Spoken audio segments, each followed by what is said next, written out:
Muy bien. Lo primero que tengo que decirles es que ayer hacíamos una introducción a los ejercicios, pero hoy ya propiamente es el día en que vamos a tomar el libro de los ejercicios para acercarnos a la primera de sus meditaciones. Y el primer día de ejercicios, otras veces los primeros días, pero aquí tenemos que espabilarnos y ponernos las pilas porque tampoco son tantos días, pero suele ser el más difícil. Cuesta trabajo cambiar el ritmo de nuestra vida, que es muy rápido, muy precipitado, y los ejercicios pues requieren una calma, un mirar hacia adentro, un repasar y un reposar, que a veces pues no forma parte de lo cotidiano de nuestra vida. Por tanto, vamos a hacernos conscientes de la dificultad y no vamos a asustarnos si lo que andamos buscando no lo encontramos inmediatamente, sino que tarda en darse. El libro de los ejercicios espirituales, después de las anotaciones, se abre con un texto que llamó San Ignacio principio y fundamento. Y al principio San Ignacio no lo proponía como una meditación.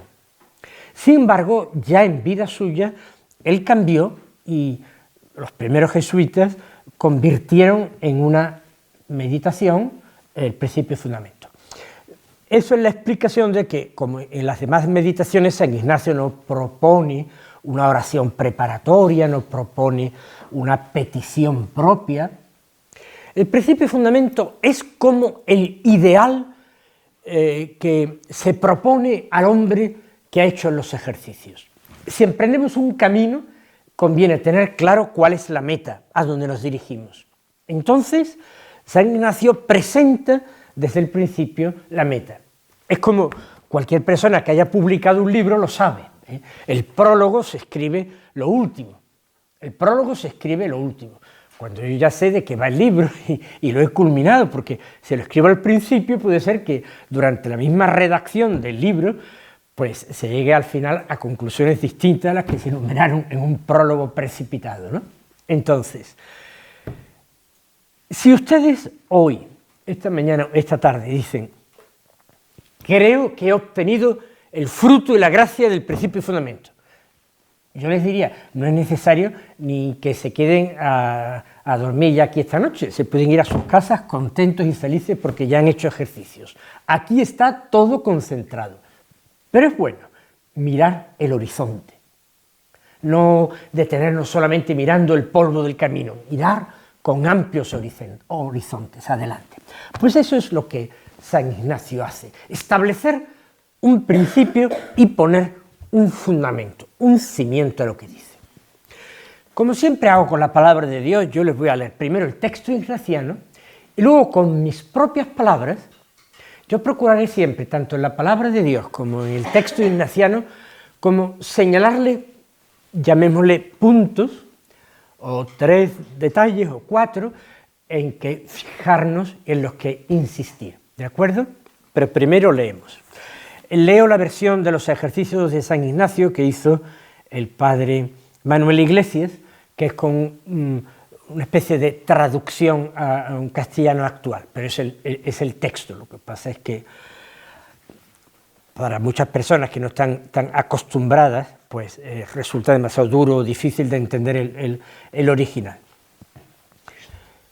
Dice, el hombre, se refiere al ser humano, no al varón, ¿verdad? Bueno, el hombre es creado para alabar, hacer reverencia y servir a Dios nuestro Señor, y mediante esto salvar su alma.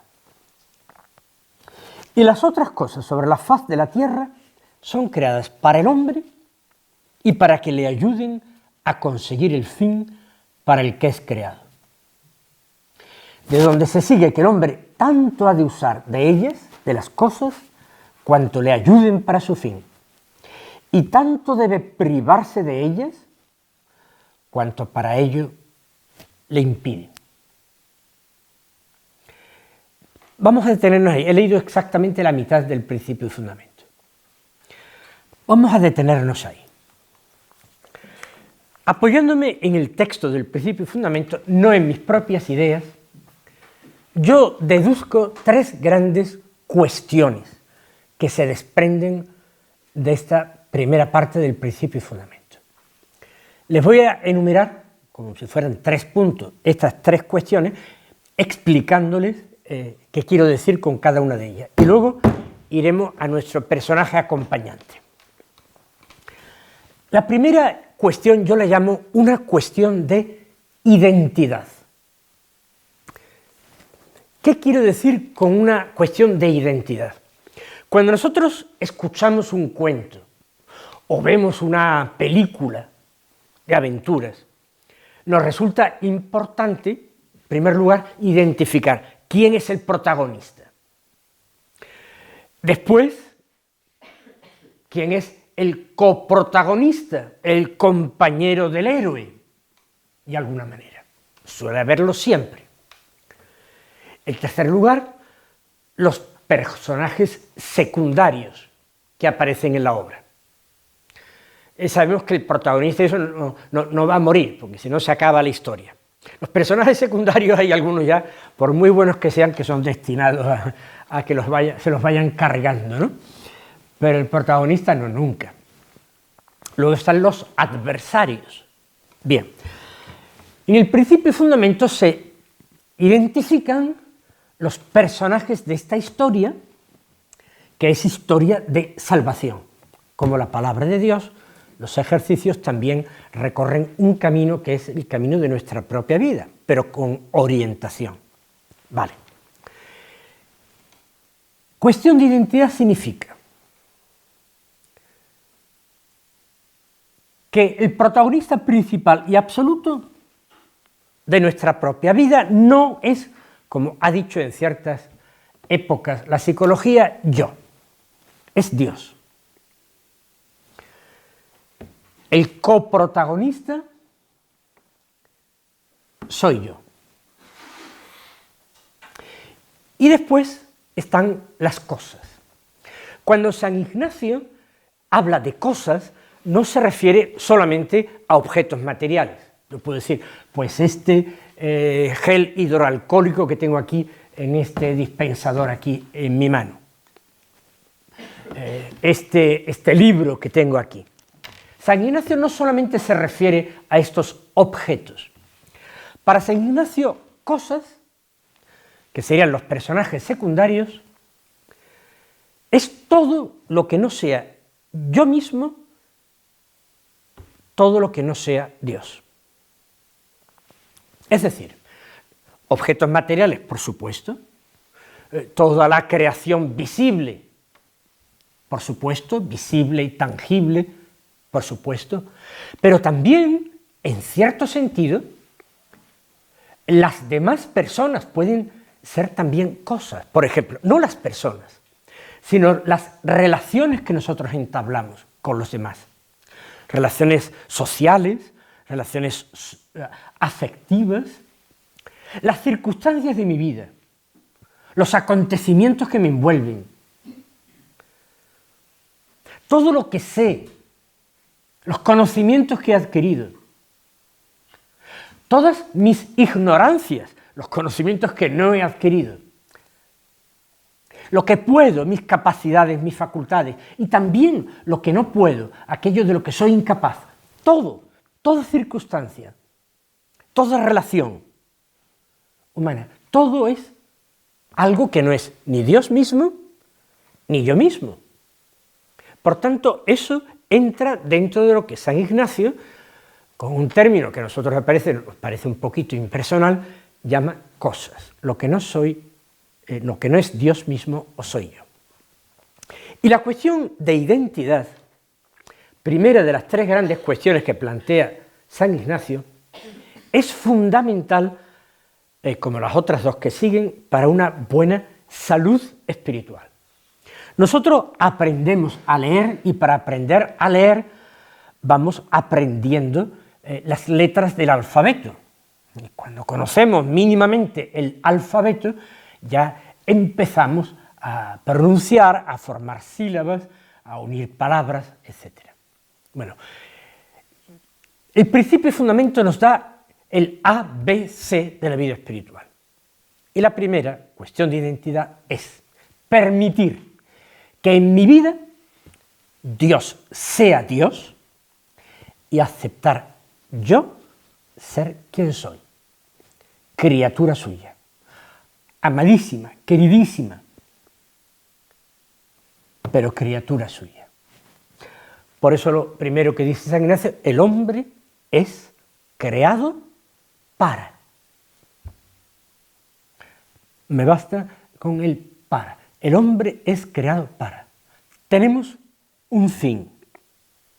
Hemos sido creados por alguien y para alguien. Hay alguien que para nosotros es principio y fin, alfa y omega. Entonces, ustedes dirán, esto es una verdad de perogrullo. Ser yo quien soy y dejar que Dios sea Dios. Esto es una verdad perogrullo.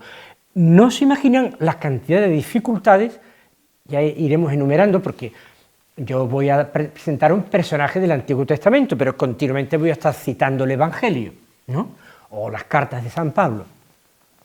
Entonces, no se imaginan la cantidad de problemas que surgen, lo veremos incluso en el Evangelio, cuando nosotros no respetamos esa realidad. Realidad que viene de res, que significa cosa, cosa en latín. La realidad es el conjunto de cosas.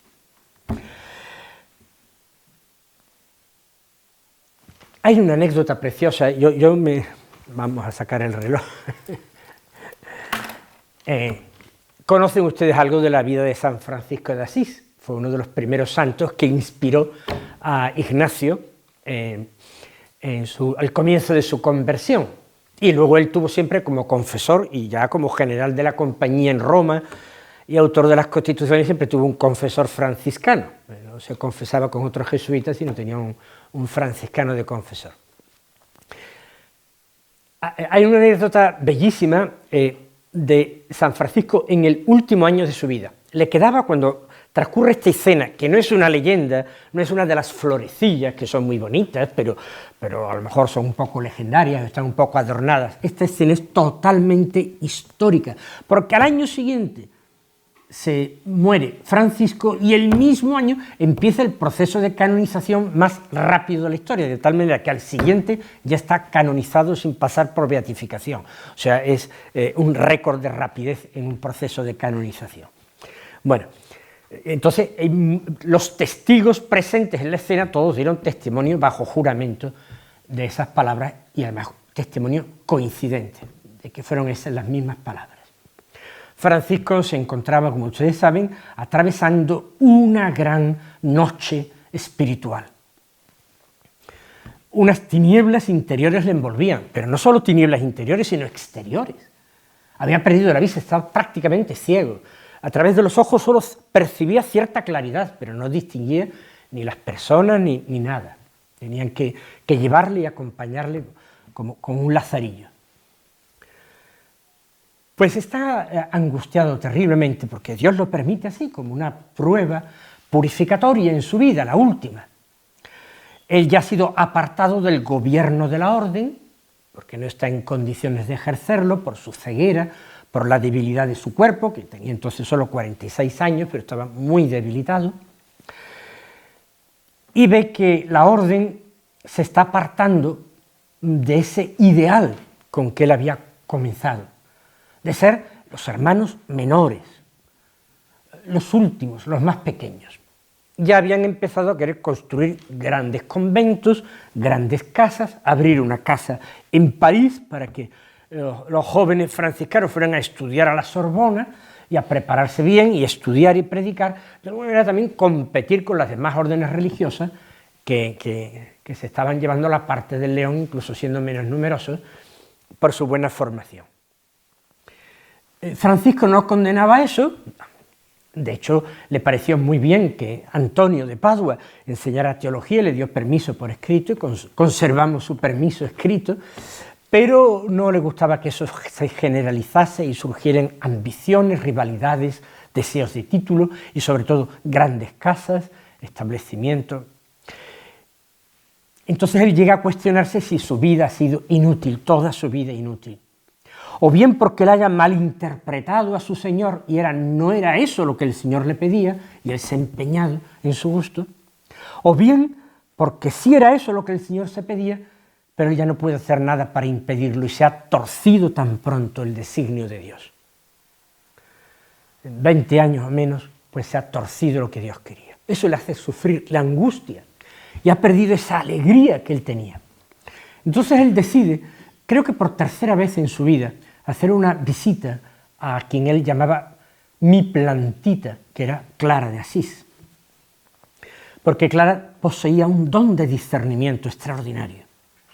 Ya la había ayudado en una ocasión a discernir si su vocación era puramente contemplativa, como la de Clara, o era apostólica, debía recorrer los caminos. Y Clara, con una certeza total, dijo, ahí tienes los caminos, anda y anuncia el Evangelio. Bueno, pues ahora en estas tinieblas se hizo llevar, porque él no podía, a ver a la hermana Clara. Él se abstenía de visitas porque le parecía que resultaba inconveniente para evitar murmuraciones, quizá porque la quería demasiado y él quería mantener en sus límites pues ese castísimo amor que le tenía. Pero fue a visitarla, acompañado de algún hermano. La hermana Clara salió también con alguna hermana y él le fue relatando todas sus oscuridades, su angustia interior, su desazón, su desolación profundísima y tal. Y terminada de hacer esa exposición, que no dan los testigos con detalle, para no entrar precisamente en detalles, la hermana Clara,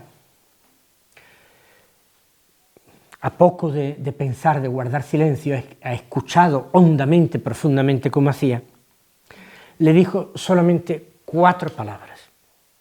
4 palabras que fueron: Dios es. Y basta. Y esas 4 palabras obraron un verdadero milagro, porque todas las tinieblas interiores de Francisco desaparecieron. Dicen los testigos que él fue incapaz de decir nada. Solamente balbuceó varias veces: Dios es. Y basta. Como tomando conciencia de lo que se le había dicho de parte de Dios, tomando conciencia, paladeando esas palabras, y que su semblante cambiaba, se iluminaba, y que las lágrimas abundantemente brotaban de sus pobres ojos quemados. Y así salió de San Damián, para vivir con gozo el último año de su vida, para terminar el cántico de las criaturas. Esa experiencia pienso que es muy cercana a la que vivió Ignacio de Loyola y a la que le inspiró el principio y fundamento. Lo que pasa es que San Ignacio era de todo, pero menos poeta. No, donde la poesía no era principalmente, por lo menos expresar con bellas y pulidas palabras no, tiene un escribir un poco así, pero es esto, Dios es, y basta, y tú eres quien eres. Segunda gran cuestión del principio y fundamento. Vamos a llamarle una cuestión de gratuidad. Les explico.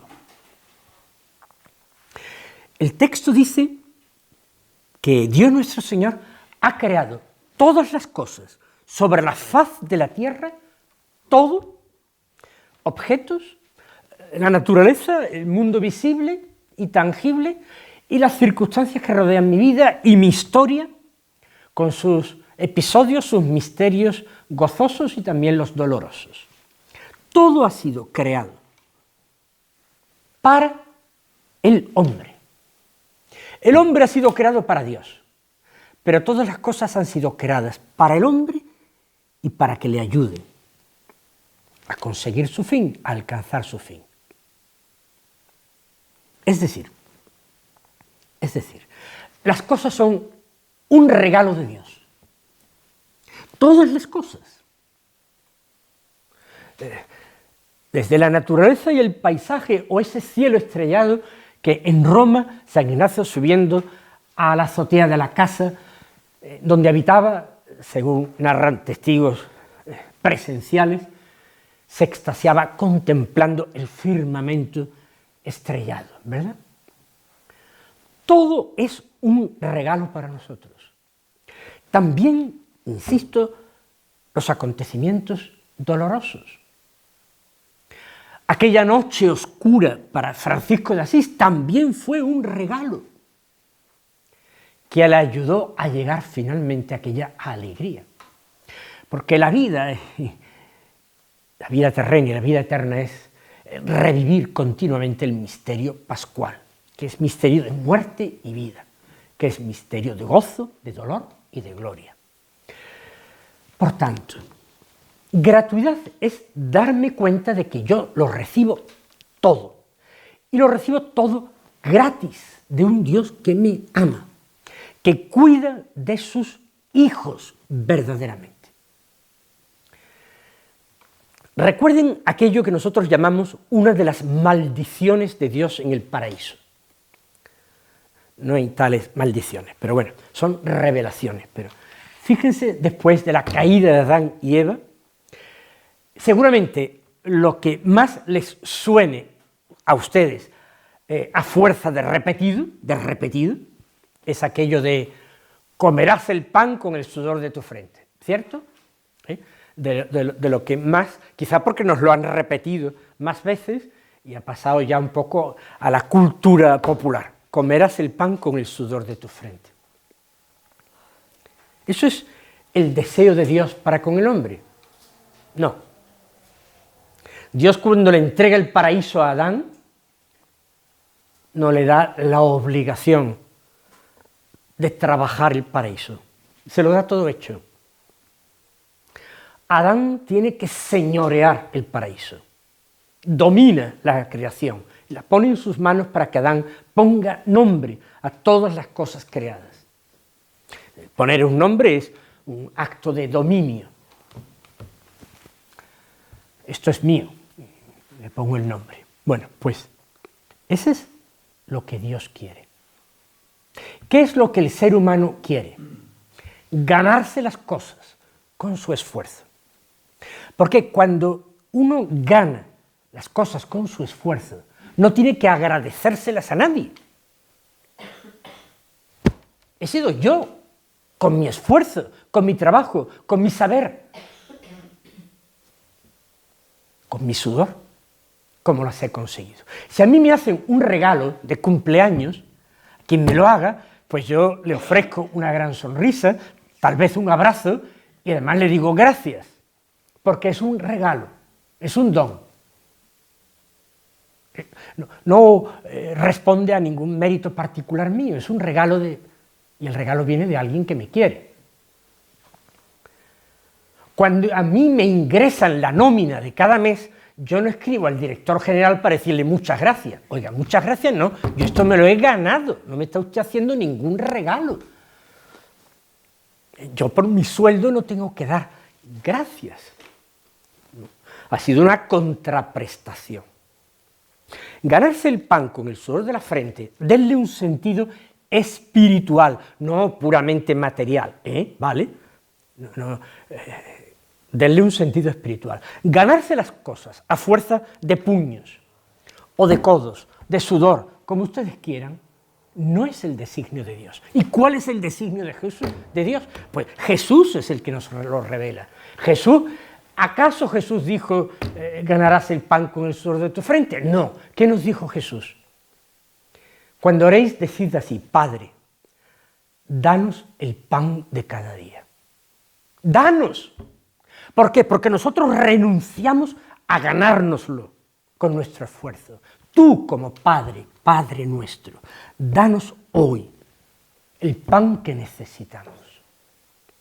¿Ven la diferencia? Por tanto, al principio, lo que está haciendo Dios no es maldecir al hombre, lo que está diciendo es revelarle en qué se ha convertido su corazón, no en el corazón de hijo que con toda confianza pide a su padre el alimento, ¿Y si le pide pan, le dará acaso una piedra?, dice el Señor. Sin embargo, nuestra ambición es ganarnos las cosas. Y así no tenemos que abrirnos a la gratitud, a la gratuidad. ¿Me siguen? Bien. Segundo conjunto de problemas que aparecen y que se pueden ilustrar evangélicamente es por no entender que frente a Dios yo no tengo que ganarme nada. Oigan, en su trabajo profesional sí, yo no les estoy invitando a la vagancia, pero frente a Dios no tenemos que ganarnos nada, ya lo tenemos todo como un regalo, y en eso consiste la gloria de Dios, en eso consiste en que yo reciba como un regalo todo, reciba mi vida con todas las cosas, que para San Ignacio es mucho más que el gel hidroalcohólico o el libro. ¿Vale? Tercera gran cuestión. Dice San Ignacio, de donde se sigue que el hombre tanto ha de usar de ellas, de las cosas, cuanto le ayuden para su fin. Y tanto debe privarse de ellas, cuanto para ello le impiden. Vaya, tengo que privarme de algunas cosas. Oye, pues a mí me gusta. Entonces entra en juego la tercera cuestión. La cuestión que yo llamo cuestión de confianza.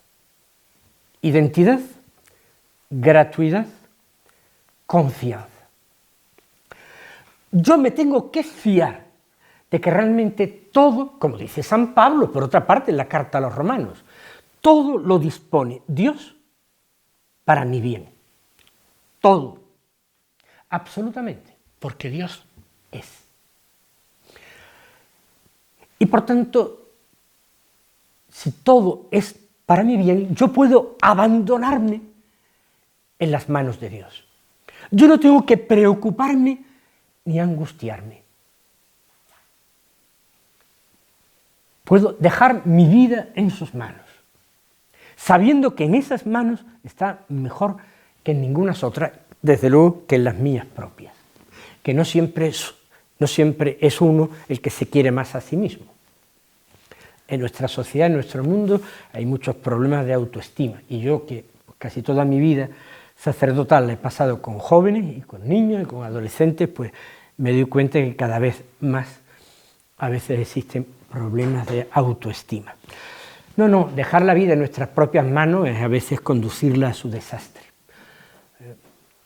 Uno se frustra con muchísima rapidez y piensa que todo han sido fracasos y personas que no están preparadas para vivir así, ni para vivir la confianza, pues terminan diciendo, ¿y qué sentido tiene todo esto? ¿Qué sentido tiene? ¿Ven? Como ven, yo estas tres cuestiones no me las he inventado, he procurado extraerlas del principio y fundamento, de forma que convirtamos lo que parece un texto, como he leído yo en algunos comentarios, pues casi filosófico. No es un texto filosófico, es algo muy vivo, es algo muy concreto y es algo muy práctico. Y es algo que va a ir saliendo continuamente a lo largo del proceso de los ejercicios espirituales. ¿De acuerdo? Pues bien, ¿quién realmente en la Biblia, particularmente en el Antiguo Testamento, vivió esa identidad de dejar a Dios ser Dios? De aceptar su papel de coprotagonista, pero no personaje principal. ¿Quién vivió frente a Dios esa gratuidad de recibirlo todo como un regalo? ¿Quién, por otra parte, vivió esa cuestión de confianza, no agarrándose desesperadamente a nada, sino estando perfectamente abierto, entregado, abandonado en manos de Dios? Me parece que nuestro padre en la fe, el patriarca Abraham, es el mejor ejemplo de esta actitud. Y yo les ofrezco a su consideración, no evidentemente toda la historia de Abraham, que se puede leer a ratos, pero les ofrezco simplemente unos versículos. Desde el capítulo 11, versículo 31, desde el capítulo 11, versículos 31, hasta el capítulo 12, versículo pues lo que quieran, hasta donde quieran ustedes. Si quieren hasta el mismo capítulo 8 o 9, o si quieren lo paran antes el texto. Por supuesto, comienzo leyendo el texto, que es el final del capítulo 11. Dice, Teraj, que era el padre de Abraham, tomó a Abraham su hijo, a Lot, su nieto, hijo de Harán, otro hijo, y a Sarai, su nuera, mujer de su hijo Abraham, y salió con ellos de Ur de los Caldeos para dirigirse a la tierra de Canaán. Llegaron a Harán y se establecieron allí. Teraj vivió 205 años y murió en Harán. Y comienza ahora el capítulo 12, el Señor dijo a Abraham, sal de tu tierra, de tu patria y de la casa de tu padre, hacia la tierra que te mostraré. Haré de ti una gran nación, te bendeciré, haré famoso tu nombre y serás una bendición. Bendeciré a los que te bendigan, maldeciré a los que te maldigan, y en ti serán benditas todas las familias de la tierra. Abraham marchó como le había dicho el Señor, y con él marchó Lot. Abraham tenía 75 años cuando salió de Harán. Abraham llevó consigo a Sarai su mujer, a Lot su sobrino, todo lo que había adquirido y todos los esclavos que había ganado en Harán, y salieron en dirección a Canaán. Cuando llegaron a la tierra de Canaán, Abraham atravesó el país hasta la región de Siquem, hasta la encina de Moré. En aquel tiempo habitaban allí los cananeos. Y el Señor se apareció a Abraham y le dijo, a tu descendencia daré esta tierra. Él construyó allí un altar en honor del Señor que se le había aparecido. He leído hasta el versículo 7 y me detengo ahí. Vamos a fijarnos sacando como algunos puntos, ¿no?, de reflexión para irnos situando en esta meditación difícil. Difícil porque es la primera y porque se nos propone ya todos los ejercicios ya en una pildorita, ¿no? Vamos a sacar algunas reflexiones. Dicen todo el mundo, no, porque Dios llamó a Abraham a salir de Ur. No, Abraham no vivía en Ur cuando fue llamado por el Señor, vivía en Harán, como hemos escuchado perfectamente. El que salió de Ur fue su padre, Teraj, hizo un desplazamiento hacia el occidente, no sabemos por qué, si buscando mejores tierras o huyendo a lo mejor de una sequía pertinaz. Lo cierto es que se desplaza hacia el occidente. Harán está pues justamente situado al norte de lo que es hoy Palestina, ¿no?, todo lo que es para nosotros Tierra Santa o Canaán en aquellos tiempos. Y allí vive la familia. Pero a mí lo que me sorprende es que, dando todos esos detalles, y luego dice, y Abraham tenía 75 años y tal, estaba casado con Sarai, con él. Es un hombre, sería la primera reflexión, totalmente abierto, yo diría sorprendentemente abierto. ¿Abierto a qué? A la novedad, a la sorpresa, a todos. Un hombre que tiene ya la vida resuelta, hecha, que tiene su mujer, que tiene familia, que tiene rebaños, que tiene criados y esclavos, que tiene 75 años. Ese hombre podía decir, pues ahora lo que hago es sentarme a la sombra de mi tienda, de la higuera o de la encina, y ver la vida y disfrutar la vida que ya me he esforzado, y aquí en Harán pues estoy bastante bien y no me hace falta meterme en aventuras. Sería probablemente un hombre religioso. Pero en Babilonia, en Mesopotamia, Babilonia es un imperio concreto que surge en Mesopotamia. En esa región, de Entre Ríos, en esa media luna fértil, ¿no?, como la designan los historiadores, hay una religión. Más aún, mirando los papeles, yo no suelo hablar mirando papeles, pero si miro los papeles le puedo dar la cita exacta. Si ustedes me permiten, se lo digo. En el capítulo 24 del libro de Josué, la continuación del Pentateuco, ¿no?, en el capítulo 24, se menciona cómo Abraham y sus antepasados, en otro tiempo, antes de ser llamados por Dios, habían servido a otros dioses, a los dioses de aquella tierra, los dioses que se veneraban en Mesopotamia o en sus ciudades. Así dice Josué, exhortando al pueblo. En otro tiempo, vuestros antepasados, Abraham y tal, sirvieron a otros dioses. Vosotros no, pero vuestros antepasados. Y eran dioses principalmente dioses estelares, es decir, se veneraban sobre todo en esta religión mesopotámica primitiva, pues al sol, a la luna, que era una divinidad no femenina sino masculina, Sin, le llamaban Sin a la luna, las estrellas.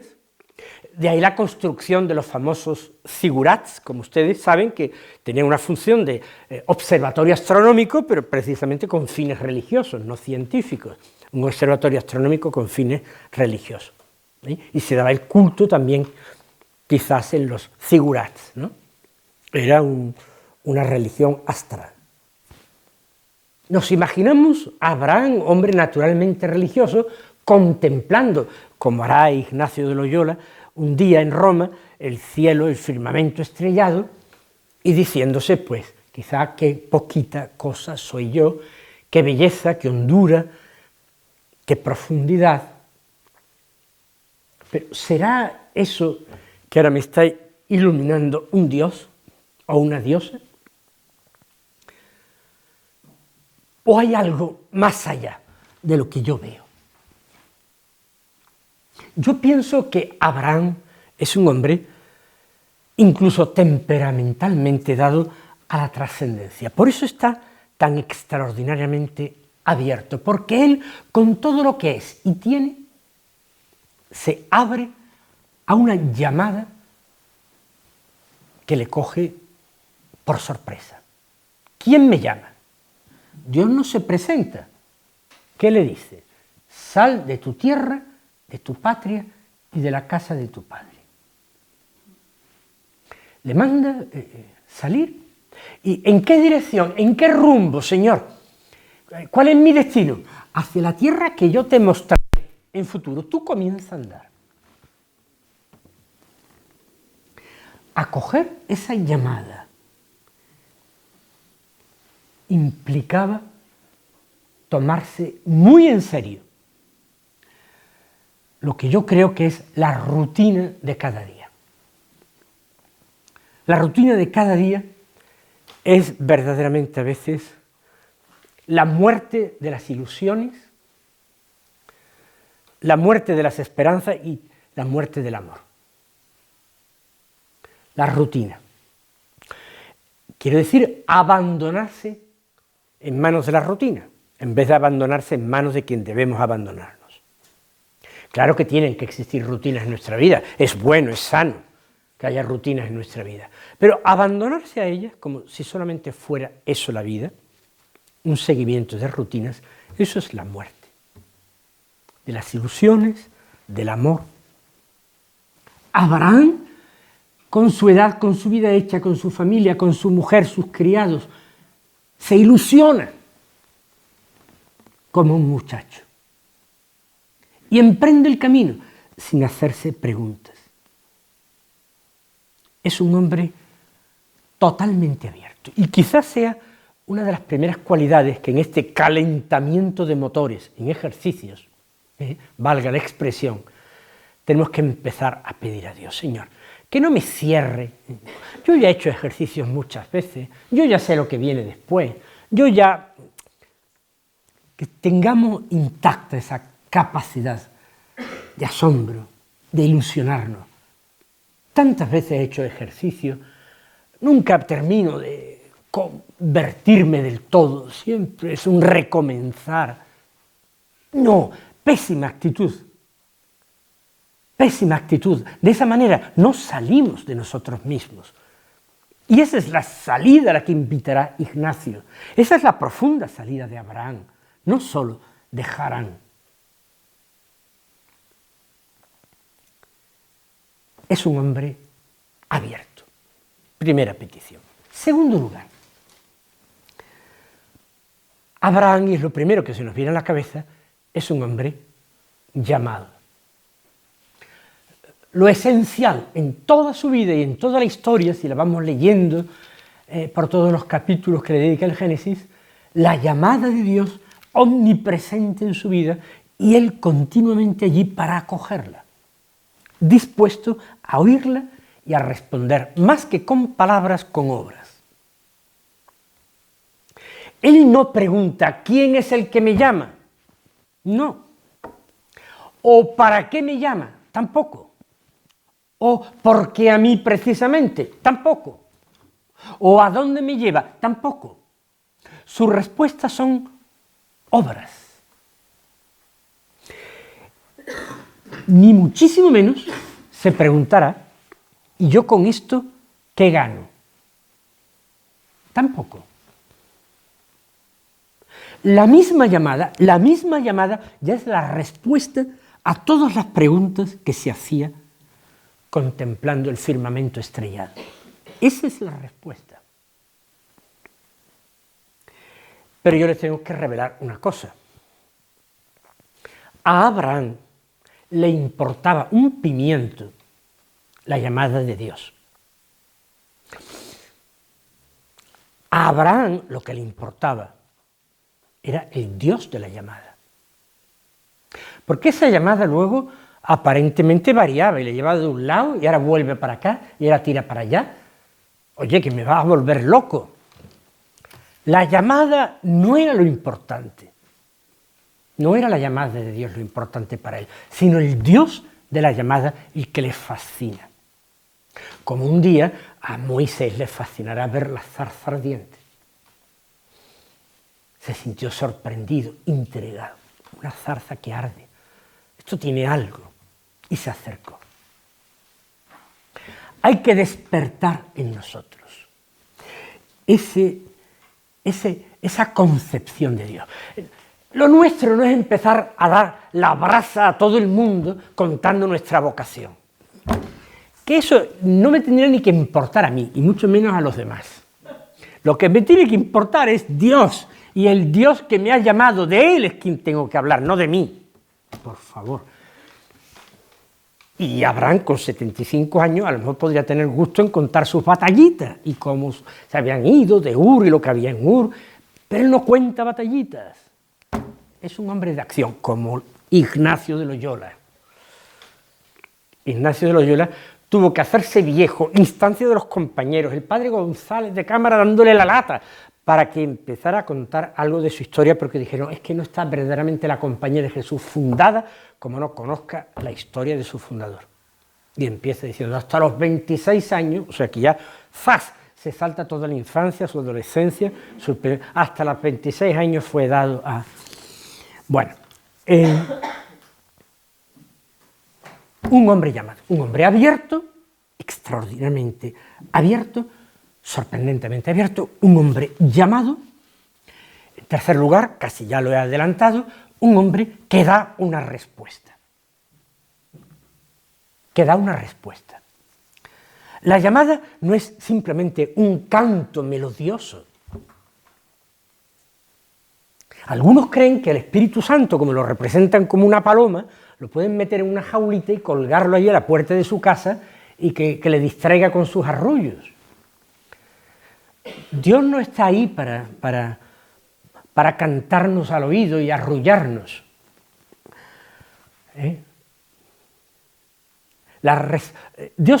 Dios nos llama y nos habla, o deja sonar una música en nuestro corazón, si Él quiere, para que nosotros respondamos. Y si es música, tendremos que bailar. Y si son palabras exigentes y duras, pues tendremos que llorar.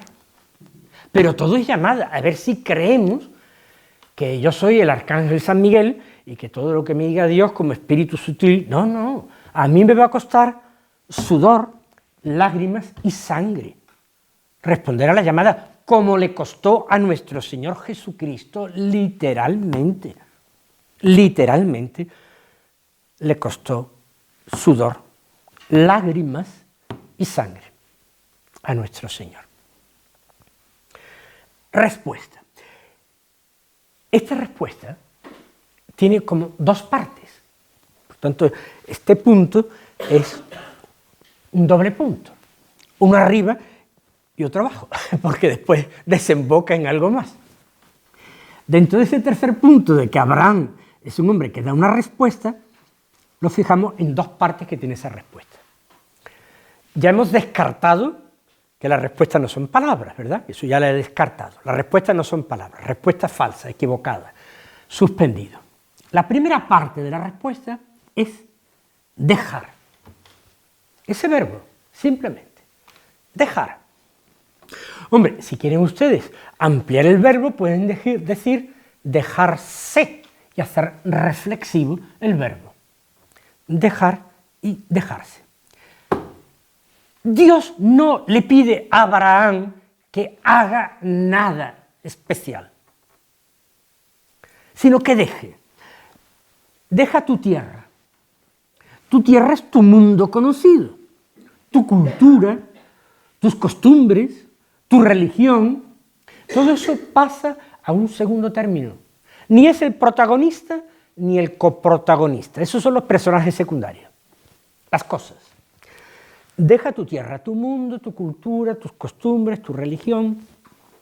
Deja tu patria. ¿Tu patria qué es? Tu patria es el terruño, tus bienes,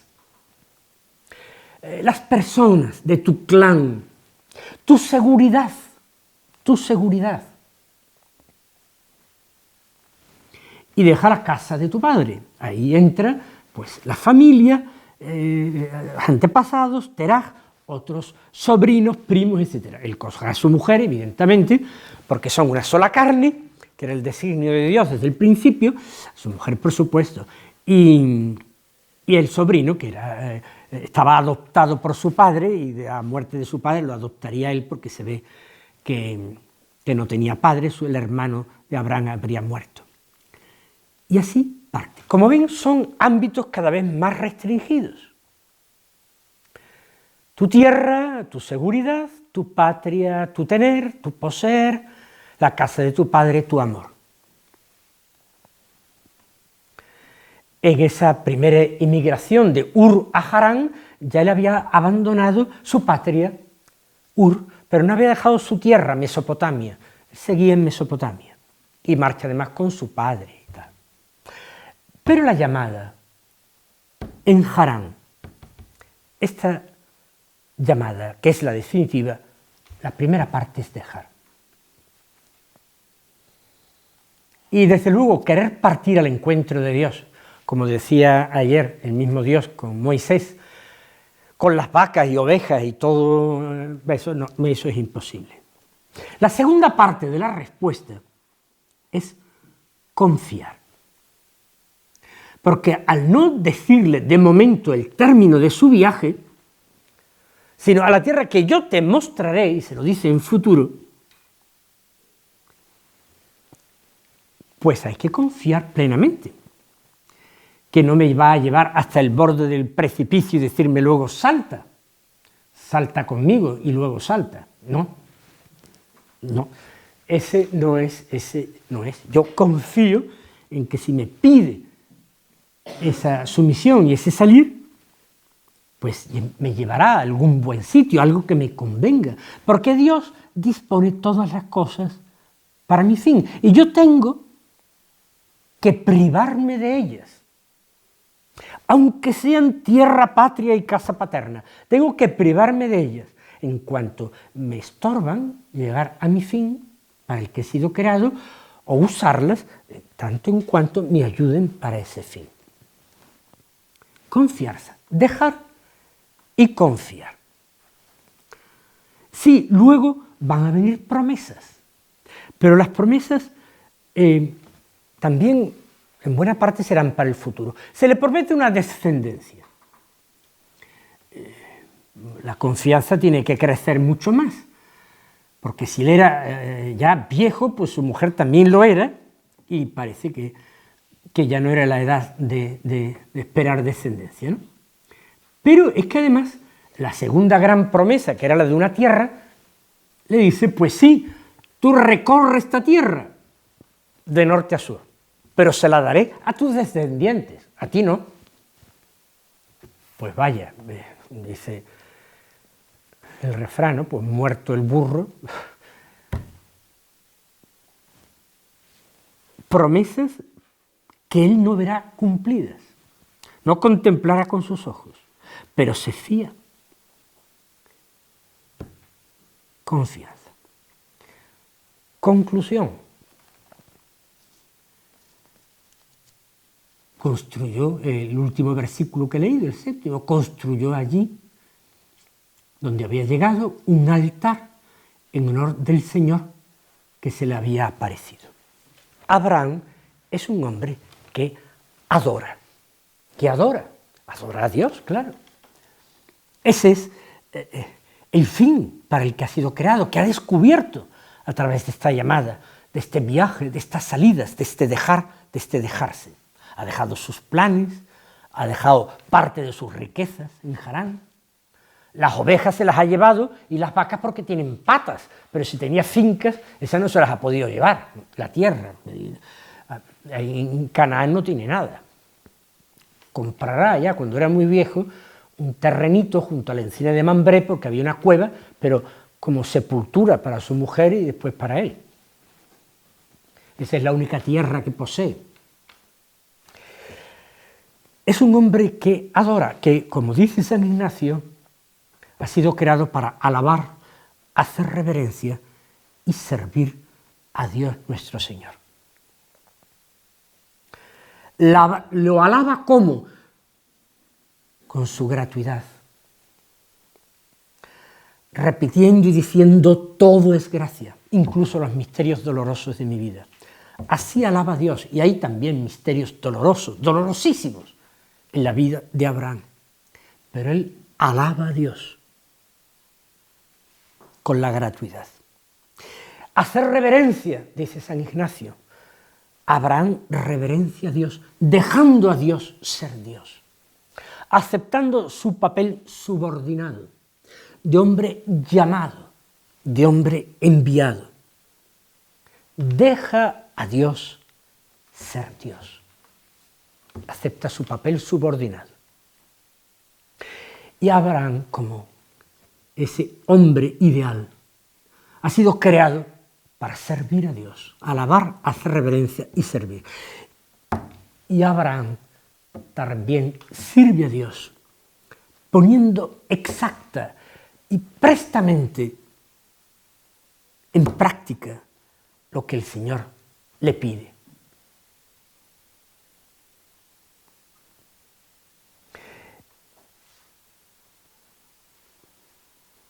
Las tres cualidades, los tres fines para el que ha sido creado el hombre, un personaje. Pero nosotros, hoy día de la Inmaculada Concepción, pues nos fijamos en María, que tras ser también inesperadamente llamada,